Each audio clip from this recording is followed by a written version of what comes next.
Alors les bandes fleuries, c'est des petites surfaces d'habitat qui peuvent être en bordure de parcelles ou à l'intérieur des parcelles cultivées,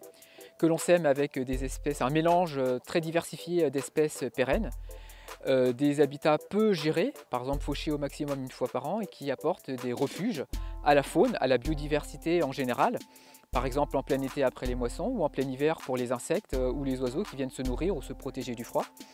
et des plantes dont les floraisons sont étalées toute l'année et qui vont attirer une grande diversité d'insectes et fournir des ressources en nectar, en pollen à toute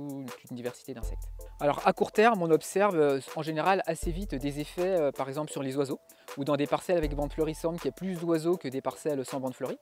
Dans la bande fleurie, on observe aussi de manière immédiate plus d'insectes volants qui viennent se nourrir sur les fleurs. Par contre, pour tout ce qui est faune du sol, les insectes qui marchent à la surface du sol, comme les araignées et les carabes, l'impact n'est pas forcément évident à observer et à démontrer de manière immédiate. Mais tous ces insectes, quels qu'ils soient, ils contribuent, et même les oiseaux, ils peuvent contribuer à la prédation des larves des ravageurs des cultures. Et ces bandes fleuries, elles peuvent aussi compenser des pratiques dans la parcelle qui sont parfois défavorables aux insectes, comme le travail du sol. Donc quand il y a des perturbations dans la parcelle, les bandes fleuries peuvent servir de refuge et compenser l'intensivité de certaines pratiques dans les parcelles.